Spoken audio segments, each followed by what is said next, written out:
Hello friends, आप सभी का स्वागत है हमारे यूट्यूब चैनल कविंदर भैया। तो आज हम देखेंगे all tense practice set number 1। तो हम इस वीडियो में सभी टेंस का प्रैक्टिस एक्सरसाइज करेंगे और देखेंगे कि हम इसको कैसे लगाते हैं। तो चलिए स्टार्ट करते हैं। जैसा कि पहला टेंस है, वह एक पत्र लिखता है। तो सबसे पहले तो हमें पहचानना होगा कि जो टेंस हमारा है वो किस में है। तो दिया है वह एक पत्र लिखता है। तो जो वाक्य की क्रिया के अंत में ता है, ती है, ते हैं आता है तो टेंस किस में रहता है? प्रेजेंट इंडेफिनिट में रहता है। तो ये जो हमारा टेंस है किस में है? प्रेजेंट इंडेफिनिट में है। तो इसके जो लगाने का नियम है क्या है, यानी कि अगर टेंस हमारा प्रेजेंट इंडेफिनिट में रहता है तो हम क्रिया के अंत में एस या यस लगाते हैं। चलिए स्टार्ट करते हैं, लगाते हैं।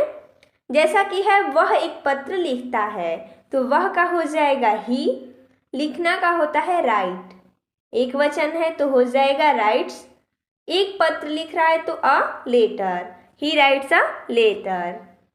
दूसरा है मैं अंग्रेजी पढ़ा रहा हूँ। यहाँ पर देखिए पढ़ा रहा हूँ है, यहाँ पर देखिए यहाँ पर रीडिंग नहीं होगा, टीचिंग होगा। क्या होगा? टीचिंग होगा, क्योंकि पढ़ाना का क्या होता है? टीच होता है। तो देखिए दिया है मैं अंग्रेजी पढ़ा रहा हूँ। तो सबसे पहले हम टेंस को पहचानेंगे। तो टेंस हमारा किस में है? तो प्रेजेंट कंटिन्यूअस में। इसका पहचान क्या है? जिस वाक्य के क्रिया के अंत में रहा है, रहा हूँ, रही है आदि शब्द आता है तो प्रेजेंट कंटिन्यूअस में होता है। तो अंत में क्या आया है? तो रहा हूँ आया है, तो ये किस में है? प्रेजेंट कंटिन्यूअस में है। तो सबसे पहले इसको लगाने का नियम क्या है? देखिए इसका लगाने का नियम है हेल्पिंग वर्ब, यानी कि सबसे पहले हम सब्जेक्ट का प्रयोग करते हैं। तो सब्जेक्ट इसमें क्या है? मैं का हो जाएगा आई, और इसमें helping verb is am are का प्रयोग होता है। तो ईच सिंगुलर के लिए है, यानी कि ही, सी, इट, इसमें हम ईच का प्रयोग करते हैं। और आर कहाँ प्रयोग करते हैं? जैसे दे, वी, यू, यहाँ पर हम आर का प्रयोग करते हैं। और बचा आई, इसके साथ हम एम का प्रयोग करते हैं हेल्पिंग वर्ब। तो इसका हो जाएगा मैं का आई के साथ हम एम का प्रयोग करते हैं। और यहाँ पर जैसा कि हमने बताया पढ़ाना का होता है टीच, पढ़ा रहा है तो हो जाएगा टीचिंग। क्या पढ़ा रहा है? तो अंग्रेजी, अंग्रेजी का होता है इंग्लिश, यानी कि आई एम टीचिंग इंग्लिश। अगला है 3 नंबर, वह क्रिकेट खेलता है। तो देखिए ये हमारा टेंस किस में है? जैसा कि पहला वाला था, क्रिया के अंत में क्या था? ता है था, यानी कि इसमें भी ता है। तो ये किस में है? प्रेजेंट इंडेफिनिट में है। तो इसको भी हम वैसे ही लगाएंगे। वह का हो जाएगा ही, खेलना का होता है प्ले। तो प्ले यानी कि वह एक वचन है तो क्रिया में एस लगेगा तो हो जाएगा प्लेज। क्या खेल रहा है? तो क्रिकेट, तो यहाँ पर हम लगा देंगे क्रिकेट, ही प्लेज क्रिकेट, वह क्रिकेट खेलता है। अगला है सोनाली एक पुस्तक पढ़ती है। तो इसमें देखिए ती है, ये भी प्रेजेंट इंडेफिनिट में है। तो सबसे पहले सब्जेक्ट क्या है? सोनाली, तो हो जाएगा सोनाली। पढ़ना का होता है रीड, सिंगुलर सब्जेक्ट है तो वर्ब में एस या यस लगाएंगे तो लगेगा, हो जाएगा रीड्स। एक किताब पढ़ रही है तो a book, Sonali reads a book. 5वां है वे क्रिकेट नहीं खेलती हैं। देखिए इसमें भी ते हैं आया है, ये भी हमारा प्रेजेंट इंडेफिनिट में है। तो जब प्रेजेंट इंडेफिनिट टेंस अगर निगेटिव रहेगा तो हम किसका प्रयोग करेंगे? डज नॉट और डू नॉट का प्रयोग करेंगे। तो हमें देखना ये है कि कब हम डू नॉट का प्रयोग करेंगे और कब डज नॉट का प्रयोग करेंगे। तो देखिए जैसा कि अगर सब्जेक्ट हमारा प्लूरल रहेगा तो हम डू नॉट का प्रयोग करेंगे, अगर सिंगुलर सब्जेक्ट रहेगा तो डज नॉट का प्रयोग करेंगे। तो दिया है वे क्रिकेट नहीं खेलती हैं। तो जो हमारा वे है वो प्लूरल सब्जेक्ट है, यानी कि बहुवचन करता है, तो वे का हो जाएगा दे। जैसा कि हमने बताया, अगर बहुवचन करता रहेगा तो हम किसका प्रयोग करेंगे? डू नॉट का प्रयोग करेंगे, तो हो जाएगा दे डू नॉट। उसके बाद हम क्रिया लगाएंगे, खेलना का हो जाएगा प्ले। क्या खेल रहा है? तो क्रिकेट, तो लगा देंगे हम cricket. They do not play cricket. अगला, क्या वह पढ़ता है? क्या वह पढ़ता है? ये देखिए, ये जो हमारा टेंस है ये इंटरोगेटिव है, यानी कि प्रेजेंट इंडेफिनिट का इंटरोगेटिव। इसमें क्या आया है? यानी कि प्रश्नवाचक वाक्य है। तो जब टेंस हमारा इंट्रोगेटिव रहेगा, प्रेजेंट इंडेफिनिट का इंट्रोगेटिव रहेगा, तो हम डज या डू का प्रयोग करेंगे। इसमें हम नॉट नहीं लगाएंगे क्योंकि इसमें निगेटिव नहीं है, नॉट नहीं लगाएंगे। तो इसमें है क्या वह पढ़ता है, तो इसका कैसे लगाएंगे हमें ये समझना होगा। ये भी है प्रेजेंट इंडेफिनिट में, क्योंकि अंत में क्या रहता है और इसमें क्या है, यानी कि वो पूछ रहा है क्या वह पढ़ता है, यानी कि प्रश्नवाचक वाक्य है। तो सबसे पहले अगर क्या आगे आता है, WH क्वेश्चन रहता है, तो हम क्या करेंगे? सबसे पहले हम हेल्पिंग वर्ब लगाएंगे सब्जेक्ट को देखकर। तो सब्जेक्ट जो हमारा है वह क्या है? सिंगुलर सब्जेक्ट है, तो सिंगुलर सब्जेक्ट के संग हम डज का प्रयोग करेंगे, तो हो जाएगा डज। उसके बाद सब्जेक्ट वह का हो जाएगा ही, पढ़ना का हो जाएगा रीड, डज ही रीड। उसके बाद अंत में प्रश्नवाचक चिन्ह लगा देंगे। अगला है क्या सीता नहीं खेलती है? देखिए, ये जो हमारा 6 नंबर का था उसमें नहीं आया था, यानी कि निगेटिव ये नहीं था। लेकिन जो 7 नंबर है इसमें क्या भी है और नहीं भी है, यानी कि ये हमारा प्रेजेंट इंडेफिनिट का नेगेटिव का इंट्रोगेटिव है। तो इसका कैसे हम बनाएंगे? इसमें भी क्या आगे है, तो सबसे पहले हम हेल्पिंग वर्ब लगाएंगे सब्जेक्ट को देखकर। तो सब्जेक्ट हमारा क्या है? सीता है, तो सीता सिंगुलर है, सब्जेक्ट क्या है? सिंगुलर है, तो हम इसमें डज का प्रयोग करेंगे, डज। उसके बाद सब्जेक्ट डज सीता, उसके बाद नेगेटिव है तो नॉट लगाएंगे, खेलना का play, does Sita not play. इसके भी अंत में हम प्रश्नवाचक चिन्ह लगा देंगे। अगला है तुम क्यों रोते हो? देखिए, ये बीच में आ गया है, यानी कि डबल इंट्रोगेटिव हो गया है। तो जब प्रेजेंट इंडेफिनिट या कोई भी टेंस रहता है, जब प्रश्नवाचक चिन्ह यानी प्रश्नवाचक वाक्य बीच में आता है, जैसा क्यों, कहाँ, क्या, कैसे, कब, ये सब बीच में आता है, तो सबसे पहले इसका मीनिंग लिखा जाता है। तो आया क्या है? क्यों। क्यों का मीनिंग होता है वाई। उसके बाद हम क्या करेंगे? सब्जेक्ट को देखकर हेल्पिंग वर्ब लगाएंगे। तो सब्जेक्ट क्या है? तुम है, तो तुम के संग हम किसका प्रयोग करते हैं? तो डू का प्रयोग करते हैं, तो हो जाएगा वाई डू। उसके बाद तुम का हो जाएगा यू, रोना का हो जाएगा weep, why do you weep. इसका हमें कॉन्सेप्ट ध्यान रखना पड़ेगा कि कब हम सबसे पहले WH यानी कि वाई, वेयर, हाउ ये सब लिखना है, और कब हमें सबसे पहले हेल्पिंग वर्ब लिखना है। तो हम आपको बता देते हैं कि जब कैसे, कहाँ, कब, क्यों ये सब सबसे पहले आए, यानी कि जैसा कि इसमें था क्या सीता, यानी कि सबसे पहले क्या आया है, तो इसमें हम सबसे पहले हेल्पिंग वर्ब का प्रयोग करेंगे। और जब ये वर्ड यानी कब, कैसे, कहाँ ये सब बीच में आएगा, यानी कि तुम क्यों रोते हो ये बीच में आया है, तो सबसे पहले इसका हम मीनिंग लिखेंगे। उसके बाद हेल्पिंग वर्ब, उसके बाद सब्जेक्ट, उसके बाद ऑब्जेक्ट। उसी प्रकार इसका हो जाएगा वाई डू यू वीप। अंत में हम प्रश्नवाचक चिन्ह लगा देंगे। अगला है हम दिल्ली जा रहे हैं। टेंस को पहचानना है, रहे हैं प्रेजेंट कंटिन्यूअस में है, सब्जेक्ट क्या है? हम है, हम का हो जाएगा वी के संग हम जैसा कि बताएं कि किसका प्रयोग होता, तो आर का होगा, वी आर जा रहे हैं। तो इसमें क्या होता है? क्रिया में ING लगाया जाता है, तो इसका हो जाएगा we are going to Delhi. कहाँ जा रहे हैं? तो दिल्ली जा रहे हैं, तो हो जाएगा we are going to Delhi. अगला है लड़कियां नहीं नाच रही हैं। लड़कियां नहीं नाच रही हैं, ये हमारा किस में है? इसमें भी रही है, रहा है, आ रहा है, यानी कि ये हमारा प्रेजेंट कंटिन्यूअस में है। और इसमें नहीं भी आया है, यानी कि प्रेजेंट कंटिन्यूअस का निगेटिव है। तो क्या होगा? लड़कियां का हो जाएगा द गर्ल्स। गर्ल्स इसलिए लगा क्योंकि बहुत सारी लड़कियां हैं।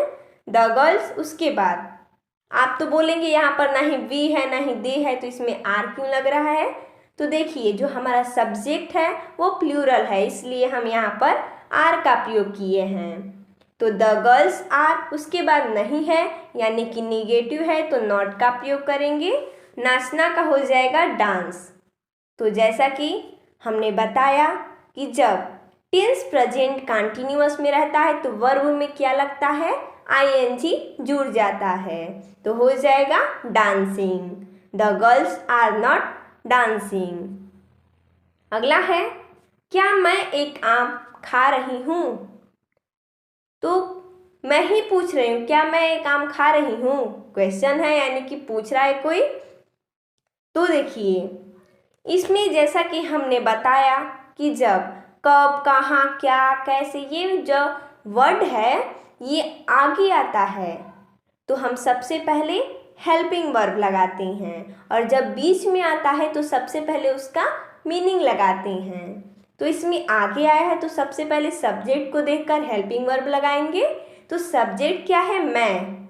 तो मैं के संग प्रेजेंट कंटिन्यूअस में है, प्रेजेंट कंटिन्यूअस का इंट्रोगेटिव है। तो प्रेजेंट कंटिन्यूअस में मैं के संग हम एम का प्रयोग करते हैं, तो सबसे पहले हम लगाएंगे एम। हमें कैपिटल लेटर का भी ध्यान रखना है कि हमें जो एम है इसका पहला अक्षर बड़ा रहना चाहिए। उसके बाद मैं का हो जाएगा आई, और इतना हमें ध्यान रखना चाहिए कि जो आई होता है वो कहीं भी कैपिटल लेटर में रहता है, एम आई। उसके बाद हम लगाएंगे वर्ब। तो प्रेजेंट कंटिन्यूअस में वर्ब में आईएनजी लगता है, तो हो जाएगा ईटिंग। खाना का होता है ईट, आईएनजी लगाएंगे तो हो जाएगा ईटिंग। क्या खा रही हूँ? तो एक आम, a mango, am I, eating a mango. उसके बाद इंट्रोगेटिव है तो अंत में प्रश्नवाचक चिन्ह लगा देंगे। अगला है, उम्मीद करते हैं दोस्तों आप लोगों को समझ में आ रहा होगा इसका कॉन्सेप्ट। तो अगला देखते हैं, तुम बाजार क्यों नहीं जा रहे हो? इसमें देखिए, जैसा कि हमने बताया कि बीच में अगर आता है तो हम सबसे पहले इसका मीनिंग लिखते हैं। तो टेंस हमारा किस में है? तो प्रेजेंट कंटिन्यूअस का निगेटिव का डबल इंट्रोगेटिव है। तो सबसे पहले क्यों का मीनिंग लिखेंगे, हो जाएगा वाई। उसके बाद हेल्पिंग वर्ब, तो सब्जेक्ट को देखकर लिखेंगे।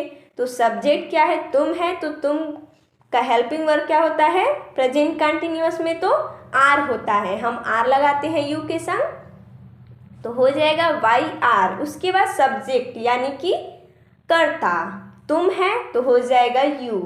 यू के बाद निगेटिव है तो नॉट लगाएंगे। उसके बाद हम लगाएंगे क्रिया। क्रिया में आईएनजी क्योंकि प्रेजेंट कंटिन्यूअस में है तो हो जाएगा गोइंग। कहाँ जा रहा है? तो टू मार्केट, बाजार जा रहा है, तो हो जाएगा why are you not going to market. उसके बाद अंत में प्रश्नवाचक चिन्ह। अगला है, वह अपना कार्य खत्म कर चुका है। वह अपना कार्य खत्म कर चुका है। देखिए, इसको भी हमें पहचानना होगा कि ये जो हमारा टेंस है किस में है? तो अंत में आया है चुका है।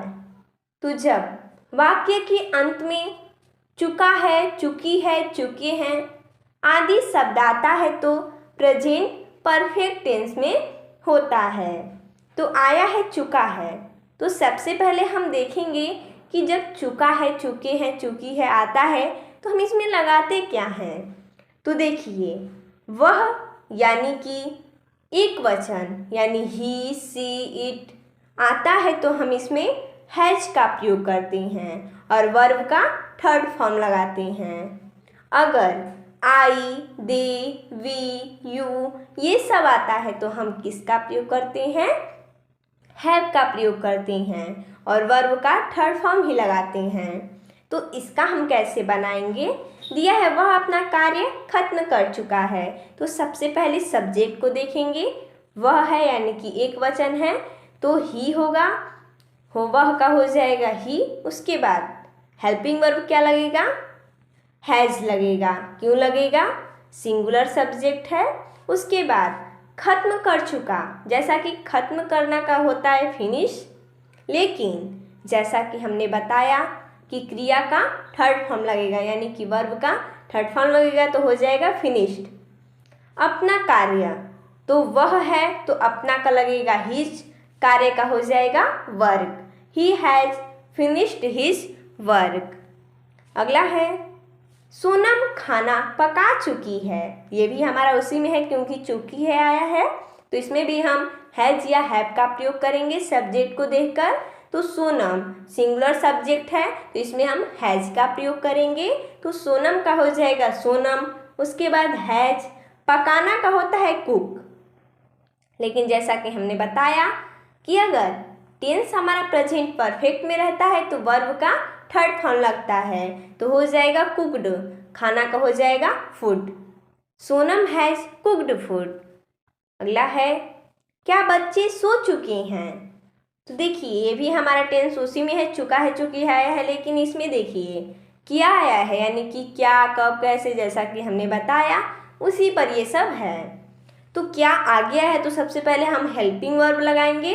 तो बच्चे, बहुत सारे बच्चे हैं, सब्जेक्ट क्या है? बच्चे हैं, तो बहुवचन है यानी कि प्लूरल है तो हम इसमें किसका प्रयोग करेंगे? तो हैव का प्रयोग करेंगे तो हो जाएगा हैव। उसके बाद सब्जेक्ट क्या है? बच्चे, तो बच्चे का हो जाएगा द चिल्ड्रेन। सोना का होता है स्लीप, लेकिन टेंस किस में है? प्रेजेंट परफेक्ट में है तो हम इसमें थर्ड फॉर्म का प्रयोग करेंगे वर्ब का तो हो जाएगा slept. Have the children slept. उसके बाद अंत में प्रश्नवाचक चिन्ह लगा देंगे। अगला है वे नहीं गए हैं। तो देखिए इसमें भी देखिए जब वाक्य में चुका है, चुकी है, चुके हैं, ए है, आ है, ये सब आता है तो वो भी प्रेजेंट परफेक्ट में ही रहता है। तो वे आया है यानी कि वे का हो जाएगा दे। बहुवचन करता है तो हम हैव का प्रयोग करेंगे। निगेटिव है तो हैव के बाद नॉट। जाना का होता है गो, लेकिन जब हम वर्ब का थर्ड फॉर्म लगाएंगे तो हो जाएगा gun. They have not gonna. अगला है वह 2 महीने से उपन्यास लिख रही है। ये जो हमारा टेंस है ये हमारा प्रेजेंट परफेक्ट कंटिन्यूअस का टेंस है यानी कि इसमें हम हैज बीन, हैव बीन का प्रयोग करती हैं। एक वचन कर्ता के साथ हैज बीन का और बहुवचन कर्ता के साथ हैव बीन का, और वर्ब में आईएनजी का प्रयोग हम करते हैं। अगर समय दे दिया है तो हम इसमें सिंस या फॉर लगाकर करते हैं।